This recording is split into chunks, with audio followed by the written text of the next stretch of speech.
दोस्तों, दिल्ली से मुंबई के लिए एक ट्रेन जा रही थी। स्टेशन पे काफी भीड़ थी और उसी भीड़ में एक सीट पर बड़ी सुंदर, बड़ी खूबसूरत सी एक लड़की बैठी हुई थी। वो इंतजार कर रही थी अपनी ट्रेन के आने का। ट्रेन आती है और वो अपनी ट्रेन की तरफ दौड़कर चढ़ने लगती है। उसी बीच पीछे से एक इंसान उसे बड़े गौर से बड़ी देर से देख रहा था। वो भी उसके पीछे पीछे स्लीपर बोगी में ही चढ़ जाता है, जबकि उसकी टिकट एसी ट्रेन में थी, यानी कि एसी बोगी में थी, मगर वो स्लीपर क्लास में चढ़ जाता है उस लड़की को देखकर। वो लड़की इतनी सुंदर थी, इतनी खूबसूरत थी, इतनी अट्रैक्टिव थी कि उससे रहा ही नहीं जाता उसे देखकर। लड़की ट्रेन में चढ़ती है और अपनी सीट को ढूंढने लगती है। उसे सीट भी मिल जाती है और अपनी सीट पर जाके वो चुपचाप से बैठ जाती है और ट्रेन की खिड़की से बाहर की तरफ झांकने लगती है। ट्रेन के चलने का इंतजार करने लगती है। कुछ लोग आते हैं, सीट पर बैठने की कोशिश करते हैं, लेकिन वो बार बार मना कर देती है कि देखिए ये मेरी सीट है, इसलिए आप प्लीज यहाँ ना बैठें। मेरी कुछ तबीयत ठीक नहीं है, इसलिए मुझे अच्छा नहीं लगेगा अगर आप यहाँ मेरे पास बैठेंगे तो। ये सारा वाकया वो इंसान पीछे से देख रहा था, लेकिन उससे छुपकर। वो लड़की उस लड़के को नहीं देख पा रही थी। असल में दोस्तों, वो इंसान और कोई नहीं, उसका तलाकशुदा पति था और वो लड़की उसकी पत्नी। इस लड़की का नाम रहता है पायल और उस लड़के का नाम रहता है राहुल। राहुल उसे बड़े ही तरसती निगाहों से बड़े देर से देख रहा था, लेकिन पायल उसे देख नहीं पाती। राहुल के मन में कई सारे सवाल उठ रहे थे। ये कहाँ जा रही है? कहीं इसके साथ और कोई तो नहीं है? क्या इसकी शादी हो गई? क्या इसने अपना घर बसा लिया? क्या ये अपनी लाइफ में खुश है? बहुत सारी चीजें उसके मन में सवाल उमड़ रहे थे। इसी बीच राहुल भी जाकर उसकी सीट पर बैठने लगता है, लेकिन वो बिना उसे देखे कहने लगती है, अरे रे यहाँ मत बैठिए, ये मेरी सीट है, मेरी कुछ तबीयत ठीक नहीं है, इसलिए मैं किसी को बैठने नहीं दे रही हूँ। राहुल उससे कहता है कि देखिए मैडम जी, मैं कुछ देर बैठूंगा और फिर चला जाऊंगा, मेरे को अगले स्टेशन उतरना है। ये आवाज सुनकर पायल सोच में पड़ जाती है कि आवाज तो जानी पहचानी सी है। वो नजरें उठाकर अपने पति की तरफ देखती है, यानी कि राहुल की तरफ देखती है और पहचान जाती है कि ये तो मेरा तलाकशुदा पति है। कुछ सेकंड उसे देखती रहती है और फिर वो इशारे से कहती है, ठीक है बैठ जाइए। राहुल कुछ देर तक उसे देखता है, लेकिन वो उसे नहीं देखती। वो खिड़की की तरफ देखती रहती है। कुछ देर बाद वो उसे देखने लगती है और पूछती है कि क्या हुआ, आपको कुछ चाहिए? राहुल कहता है, नहीं नहीं कुछ नहीं, बस मैं देख रहा था कि तुम खिड़की से बाहर की तरफ क्या देख रही हो। पायल कहती है कि कुछ नहीं, बस ऐसे ही सोच रही हूँ क्या होगा आगे। वो पूछता है कि तुम जा कहाँ रही हो? वो बताती है कि मैं मुंबई जा रही हूँ। राहुल उससे पूछता है कि मुंबई में किसके पास जा रही हो? तो वो बताती है कि मैं अपनी एक दोस्त के पास जा रही हूँ। राहुल उससे फिर से पूछता है, अच्छा पायल मैं तुमसे एक बात पूछूं क्या? वो बोलती है, ठीक है पूछिए। बोलता है, क्या तुमने शादी कर ली? पायल मुस्कुराते हुए बोलती, जी नहीं, अभी तो नहीं की है, लेकिन हाँ सोच रही हूँ कि कर लेना चाहिए। इतनी बड़ी पहाड़ जैसी जिंदगी अकेले कैसे कटेगी? राहुल कुछ देर सोचता है, फिर उसे देखने लगता है। पायल भी बोलती है कि क्या आपने शादी कर ली? राहुल मुस्कुराता है और कहता है, नहीं नहीं मैंने भी नहीं करी, बस मैं भी सोचता हूँ कि अब कर लेनी चाहिए। पहाड़ जैसी जिंदगी कैसे अकेले कटेगी? दोनों थोड़ा सा मुस्कुराने लगते हैं। पायल फिर से सोच में पड़ जाती है कि अचानक से 4 साल बाद अचानक से ये मुझे कहाँ से दिख गए। और राहुल भी यही सोचता है कि अचानक से ये कहाँ से दिख गई मुझे। और यकीन मानिए दोस्तों, पायल इतनी सुंदर, इतनी खूबसूरत थी, इतने सालों बाद भी वो आज भी राहुल को वैसे ही सुंदर दिख रही थी। उसकी आंखें इतनी सुंदर थी, काजल से भरी आंखें, जैसे उसके लिए कोई एक सपना हो। उसके होंठ बहुत प्यारे थे, जब वो मुस्कुराती थी तो लगता था फूल झड़ रहे हैं। राहुल उसे देखता ही जा रहा था। ऐसे ही करते करते रात आ जाती है। असल में ठंड का मौसम था, इसलिए दोनों को ठंड भी लग रही थी। पायल उससे पूछती है कि राहुल क्या आप कुछ ओढ़ने के लिए नहीं लाए क्या? तो वो बोलता है कि नहीं नहीं, जल्दबाजी में मैं बस ऐसे ही आ गया। वो उससे कहती है, तुम्हारी भूलने की आदत नहीं गई। राहुल जल्दी से झट से बोलता है कि क्या करूं, किसी ने इतना ख्याल रखा कि मेरी आदत ही छूट गई। वो दोनों एक दूसरे को फिर से देखने लगते हैं। इसी बीच रात और गुजर जाती है और एक दूसरा पैसेंजर उसी सीट पर आके बैठने लगता है। तो जल्दी से पायल बोलती है कि अरे आप यहाँ कहाँ बैठ रहे हैं, ये आपकी सीट नहीं है। लेकिन पायल को ये नहीं मालूम था कि जो कॉर्नर की सीट होती है उसमें बैठने का दोनों का हक होता है, यानी कि अगर दो पैसेंजर हैं तो वो बैठ सकते हैं। सोने के लिए ऊपर नीचे की सीट होती है। तो राहुल उसे बताता है कि नहीं नहीं, ये बैठ सकते हैं, लेकिन सोने के लिए ये ऊपर जाएंगे, अगर इन्हें बैठना तो ये यहीं बैठेंगे। पायल कुछ नहीं कहती है और बैठ जाने देती है। राहुल उसके सामने वाली सीट पर जाकर बैठ जाता है। कुछ देर और गुजर जाता है और फिर खाने का वक्त हो जाता है। पायल अपने बैग से एक डिब्बा निकालती है, उससे खाने का सामान निकालती है और पूछती है कि क्या आप खाने के लिए कुछ नहीं लाए। राहुल बोलता है कि नहीं नहीं, कुछ नहीं, मैं लेकर खा लूंगा, पेंट्री वाला अभी आएगा ना तो मैं लेके खा लूंगा कुछ। पायल कहती है अगर आपको खाना है तो 2 रोटी है मेरे पास, मेरे हाथ की बनी रोटी, अगर आप खाना चाहें तो खा सकते हैं, इतने सालों बाद शायद आपको अच्छा लगेगा, मैं वैसे इतना बुरा भी नहीं बनाती हूँ।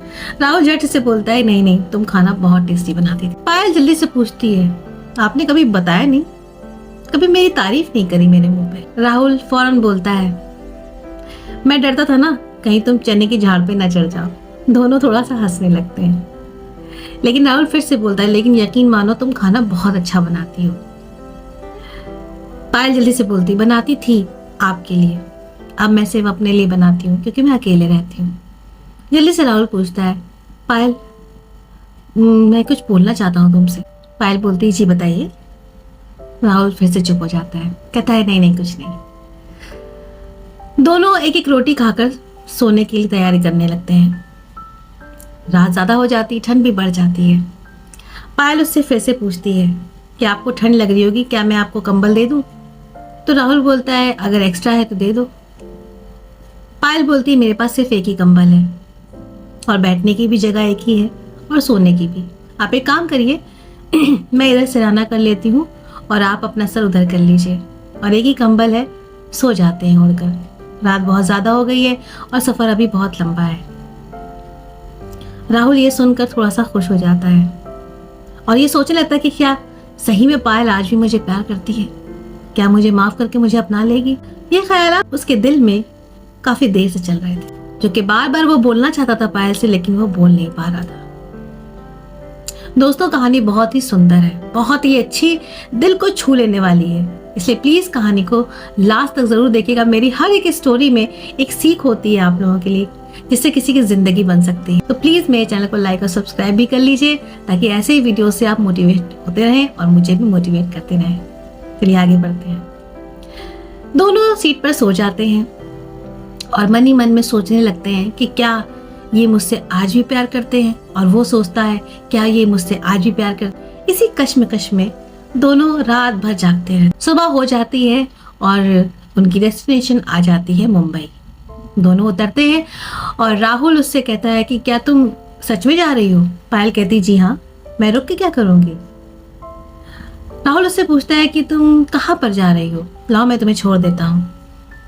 पायल कहती है जी नहीं, मेरी दोस्त मुझे लेने आ रही है।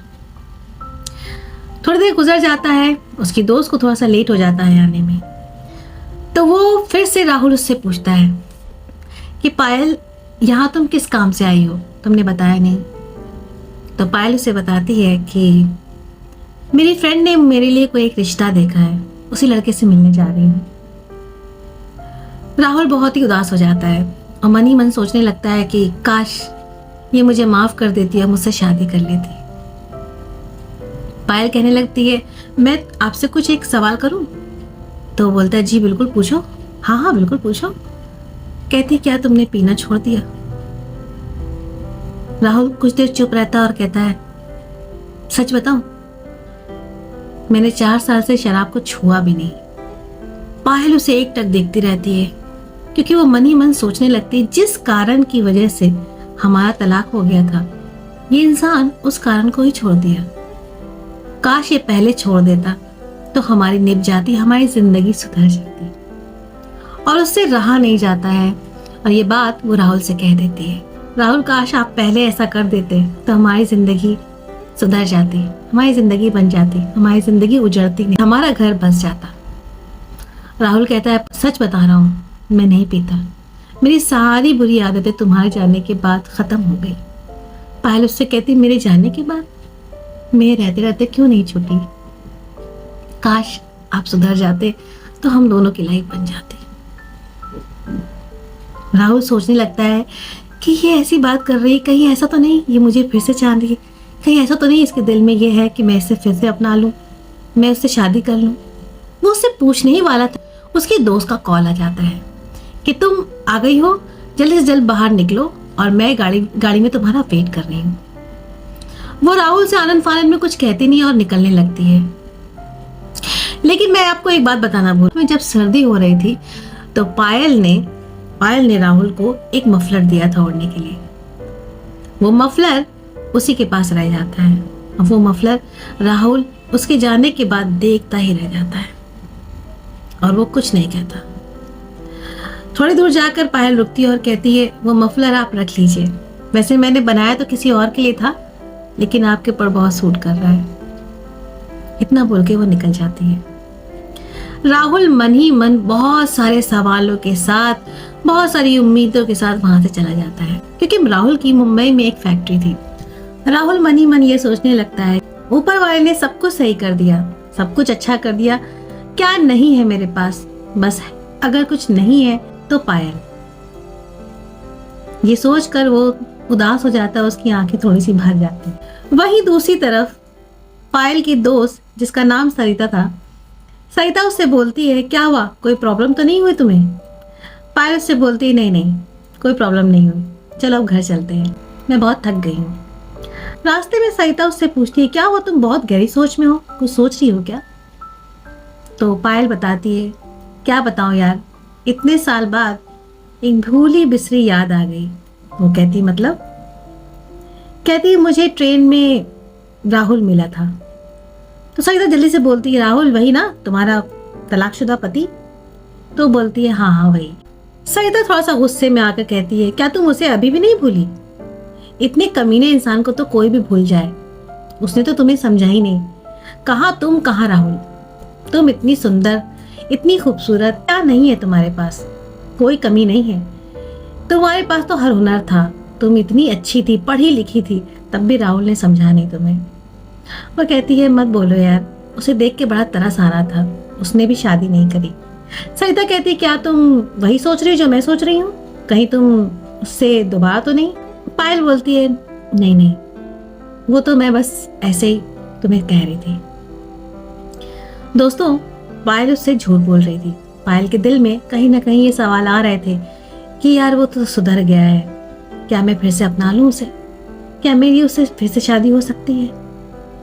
ये सवाल पूरे रास्ते उसके दिमाग में चलती रहती है। दिन ऐसे ही गुजर जाता है और दूसरा दिन आ जाता है।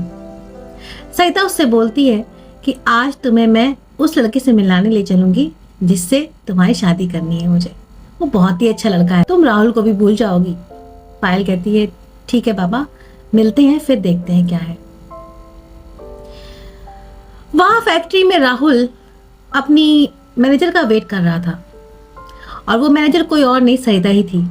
सरिता उसके पास में आती है और कहती है सर, मैंने जिस लड़की के बारे में आपसे बात की थी ना, वो लड़की आ गई है और आज मैं आपको उससे मिलवाने वाली हूँ।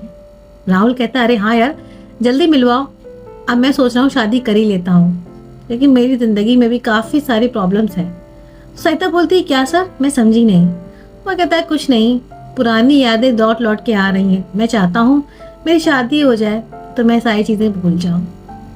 लेकिन राहुल ये ऊपरी दिल से कह रहा था, वो पायल को बिल्कुल नहीं भूल सकता था क्योंकि पायल थी ही ऐसी। सरिता कहती जी हाँ बिल्कुल सर, आज ही मैं इवनिंग में डिनर पार्टी का इंतजाम कर रही हूँ, तो आप दोनों वहीं पर मिल लीजिएगा। राहुल कहता है ठीक है, कैंडल लाइट डिनर मेरी तरफ से, तुम भी इनवाइटेड हो।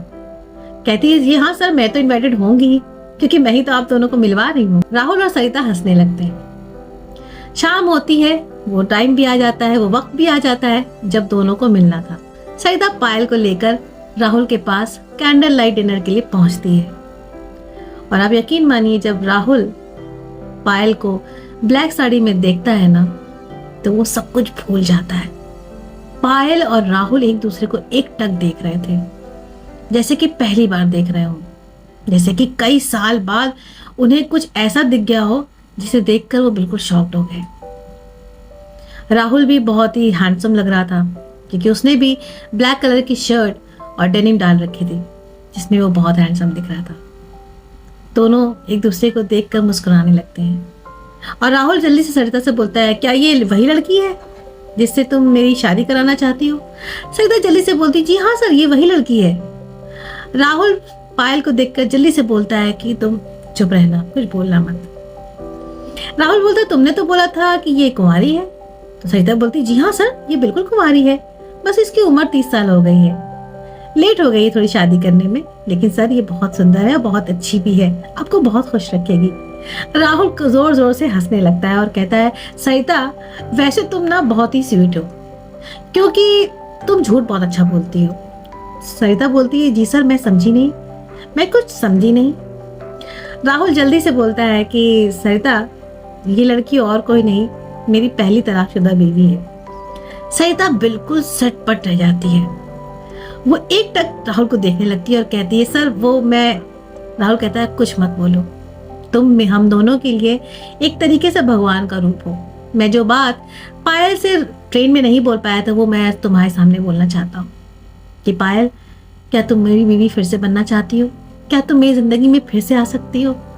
मैं तुम्हें बहुत खुश रखूंगा। तुम पूरे स्टाफ से पूछ सकती हो, मेरी फैक्ट्री में किसी से भी पूछ सकती हो, इवन तुम अपनी दोस्त सरिता से पूछो। सरिता जल्दी से बोलती, हाँ पायल, ये तो बहुत अच्छे इंसान है, मुझे नहीं मालूम था कि ये तुम्हारे वही तलाकशुदा पति हैं। इतना सुनते ही पायल की आंखों से झरझर आंसू बहने लगते हैं और वो कहती है कि यकीन मानो मेरे दिल में भी तुम्हारे लिए बहुत प्यार है।